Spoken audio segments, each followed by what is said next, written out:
दिल्ली की दिव्या ने Commonwealth game में ब्रॉन्ज मेडल जीता है। हमारे साथ दिव्या जी हैं, इनसे बात करते हैं और जानते हैं कि कैसा रहा इनका सफ़र, किस तरीके से ये यहाँ तक पहुँची हैं। मैम, आपने कॉमनवेल्थ गेम में ब्रॉन्ज मेडल हासिल किया है, कैसा रहा इस तरीके का सफ़र?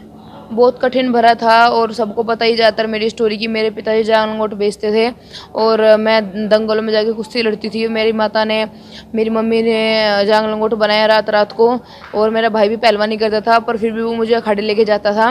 और 2011 से 2017 तक मैं दिल्ली से लड़ी हूँ, दिल्ली को रिप्रेजेंट किया है मैंने।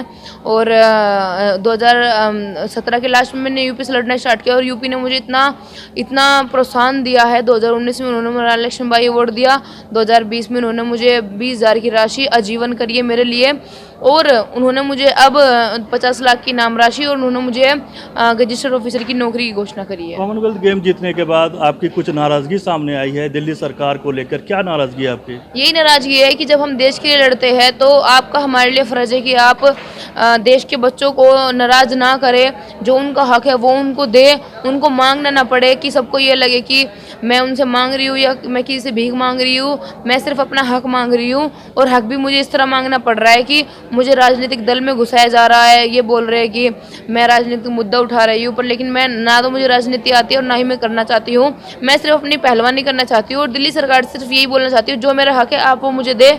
और अब मुझे दिल्ली से ना तो लड़ना है, पर मैं दिल्ली में रहती हूँ क्योंकि दिल्ली में सरकार का ये कहना है, उनके नेताओं का, आम आदमी पार्टी का कहना है कि आप दिल्ली के लिए नहीं खेलती हैं, इस वजह से आपको यहाँ जो सम्मान राशि नहीं मिला। हाँ जी, मैंने सबूत तो दिखाया, इससे ज़्यादा मैं कुछ नहीं कर सकती हूँ। कंप्यूटर में चढ़ रहे हैं, वो गूगल पे चढ़ रहे हैं सारे मेरी, जब तक मैं दिल्ली में लड़ी हूँ और अब भी हम दिल्ली में रहते हैं। हमारा जो बिजली का बिल है जो 2010 से, बल्कि रह तो हम 2001 से रहे, जो 1 से आ रहा है वो, और जिस घर में हम किराए के घर में रहते हैं, आप वहाँ पूछ सकते हैं। जो हमारे पिछले जो मेरे माता पिता का आधार कार्ड है वो दिल्ली का ही है, तो वो देख बार जो अब खेला है वो तो यूपी के। हाँ, वो यूपी से खेला है मैंने। मैं मानती हूँ कि यूपी से खेला है, यूपी से लड़ूंगी, और यूपी वालों ने मुझे प्रोत्साहन भी दिया है। पर लेकिन दिल्ली का ये फर्ज है, जैसे और बच्चे रहते हैं हरियाणा में, मतलब है हरियाणा के, पर लड़ते दिल्ली से है, तो दिल्ली भी उनको प्रोत्साहन देती है और हरियाणा भी उनको सम्मान देती है। तो वही चीज़ मुझे चाहिए। आगे का क्या लक्ष्य है आपका? यही बस, ये सब चीज़ छोड़ के अब मैं कल से सिर्फ अपनी प्रैक्टिस पे ध्यान दूंगी, और मैं अब अपने जो मैं टारगेट एशियन गेम्स है और ओलंपिक है, मैं उसकी तैयारी करूँगी। क्या आपको उम्मीद है कि अब केजरीवाल सरकार अब मदद के लिए हाथ बढ़ाएगी आपको? हाँ जी, क्या आप संपर्क करिएगा? नहीं, संपर्क मैं कर चुकी हूँ, अब मेरा कोई संपर्क नहीं है। संपर्क करेंगे वो संपर्क करेंगे, क्योंकि जो मुझे बोलना था वो मैंने बोल दिया है। अब मुझे उम्मीद है कि वो कुछ कर सकते हैं, और अब मुझे ये लगता है कि मुझे मेरा हक मिलना चाहिए, क्योंकि इतना सब कुछ बोलने के बाद, इतना सब कुछ आने के बाद अब तो होना ही चाहिए। आगे का गेम आप कहाँ के लिए खेलिए?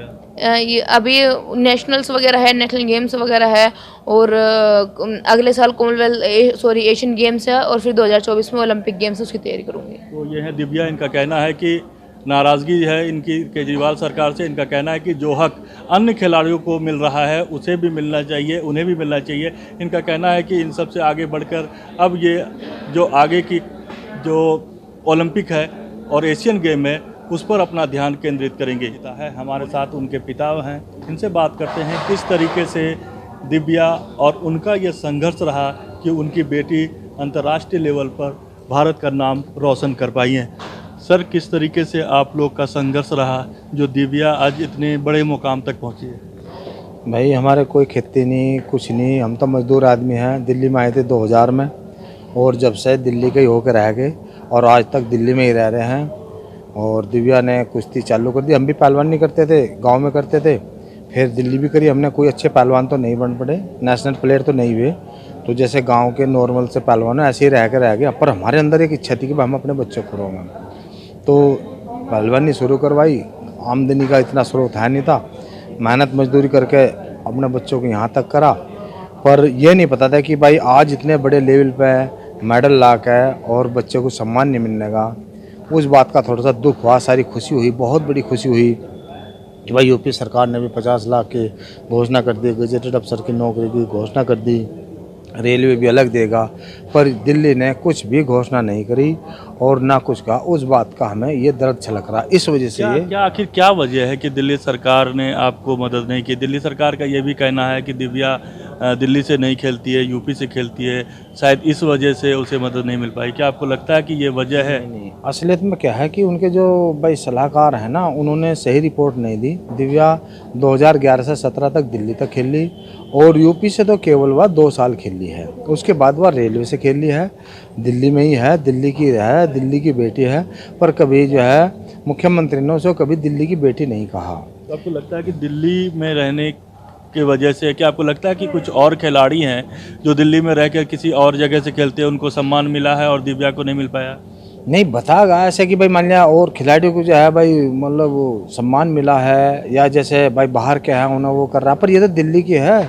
इसे ये नहीं समझ में आया कि इसे सम्मान क्यों नहीं मिला। इतने तो मुझे जानकारी नहीं कि भाई कौन कौन खिलाड़ी, पर बताया गया कि और भी खिलाड़ी ऐसे हैं जो दिल्ली को होकर जो है भाई बाहर रह रहे हैं, उनको भी सम्मान मिला। और वो तो उनकी खेल नीति है क्या नहीं। हमने पैसे के ऊपर कभी लड़ाई नहीं करी, हमने सहायता मांगी थी और ये कहा था अब तो भाई वे कुछ भी जो उन्हें अच्छा लगता है इनाम देते, कुछ इनाम देते और उसका फूल माला उसका स्वागत कर देते, मान सम्मान देते और ये कहते भाई ये हमारी दिल्ली की बेटी है। यही तो संपर्क किया केजरीवाल से, मुलाकात की, अपनी बात को रखा? बात रखी थी 2018 में रखी थी। उन्होंने आश्वासन दिया था, लिख के भी दिया था, उन्होंने लेटर दिया था, एक उन्होंने दे दिया था, हमने एक अपने पास रख लिया था। उन्होंने कहा था कि सहायता कर जाएंगे, वह सहायता भी नहीं करी थी। अब जब एक बार फिर उसने कॉमनवेल्थ गेम जीता है, ब्रॉन्ज मेडल जीता है, तो क्या इस बार अब कोई संपर्क किया दिल्ली सरकार की तरफ से? संपर्क कुछ नहीं, केवल उन्होंने ट्वीट करा था शाहबाज पहलवान ने, उसके ऊपर दिव्या ने केवल ये लिखा था, उन्होंने कहा जी आप बहुत तहे दिल से आपका धन्यवाद, आपने हमें इस तरह से ये बोला और मेरा भी कुछ ध्यान करा जाए कि भाई मुझे कुछ प्रोत्साहन राशि मिले, मैं भाई दिल्ली की हूँ। उस बात पे उसने वह बात रखी थी। अब गाँव से दिल्ली आए हैं बच्चे। दिव्या कब कितनी बड़ी उम्र की थी जब उनको लगा आपको कि वो पहलवानी के क्षेत्र में आगे जा सकती है? वह 7-8 साल की थी। ऐसे ना हमारे यहाँ पर यह खड़ा है राजकुमार गोस्वामी जी, उसमें हमने पहलवानी करके चले गए थे, फिर शादी हो गई थी, आगे थे दोबारा काम धंधा दिल्ली में ही? हाँ नहीं हम मुजफ्फरनगर चले गए थे, रहने वाले मुजफ्फरनगर गाँवपुर बालियान के हैं और दिल्ली में ही आप वापसी आ गए थे दोबारा। 86-87 से मैं दिल्ली में आया हूँ था, पहलवानी करके चला गया, बच्चे हो गए, शादी हो गई थी, सब यहीं आ गए थे और जब तक दिल्ली में ही रह रहे हैं। तो दिव्या ने कहाँ प्रैक्टिस शुरू किया? दिव्या ने पहले यही गोकुलपुर में प्रैक्टिस करी, फिर उसके बाद शक्तिनगर गुड़ मंडी में अखाड़ा है और जब से अब तक दिल्ली में वहीं प्रैक्टिस कर रही है प्रेमनाथ जी के अखाड़े में। आपको दिल्ली सरकार से क्या मांग है आपकी? दिल्ली सरकार से मान सम्मान की मांग है बस, जो उन्हें प्रोत्साहन राशि देनी हो, एक तो वो करना हो ना करो वो तो उनकी मर्जी है, बस ये कह दे कि भैया दिल्ली की बेटी है और भाई उसका मान सम्मान कर दे फूल मालाओं से, यही होगा और क्या, यही तो मान सम्मान चाह रहे हैं हम, और क्या चाह रहे हैं वैसे। तो यह है दिव्या के पिता, इनका कहना है कि दिल्ली सरकार की तरफ से उन्हें मान सम्मान मिलना चाहिए क्योंकि जो दिव्या है वो दिल्ली की बेटी है। मोनिब खान, दिल्ली, ETV भारत।